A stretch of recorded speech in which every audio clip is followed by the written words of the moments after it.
Vendosja e kamerave inteligjente në shkolla mbetet një çështje e ndjeshme që kërkon balancë me sigurisë dhe privatësisë së nxënësve. Sipas zyrës së Komisionerit për Mbrojtjen e të Dhënave Personale, thelbësore mbetet siguria e të dhënave dhe kufizimi i aksesit në kamera.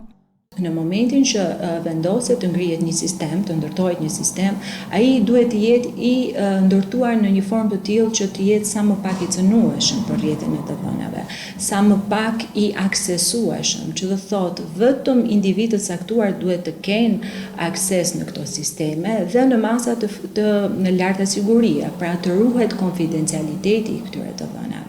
Ligji i ri vitit 2024, në përputhje me standardet e Bashkimit Evropian, shoqërohet me një akt nënligjor të posaçëm, ku përcaktohen rregullat për vendosjen e kamerave.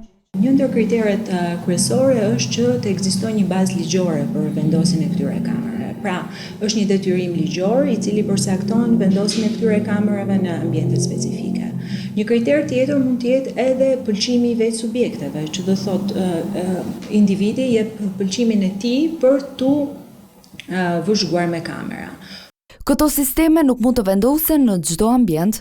Kryesisht kamerat rekomandohen që të vendosen në ambiente të përbashkëta, që do thotë në hyrjen e shkollës, në oborre, në korridore dhe jo në klasa, për posë rasteve shumë të veçanta ku mund të bëhet një analizë mirëfillt që justifikon vendosjen e këtyre kamerave, nuk lejohet vendosja në tualete, në ambientet e dhomave të zhveshjes, pra kryesisht është në ambiente të përbashkëta.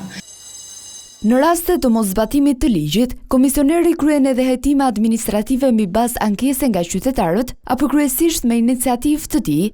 Të dhënat e regjistruara mund të ruhen deri në 72 orë dhe jo më shumë se 30 ditë, me përjashtim kur rregullohet me akt normativ të posaçëm.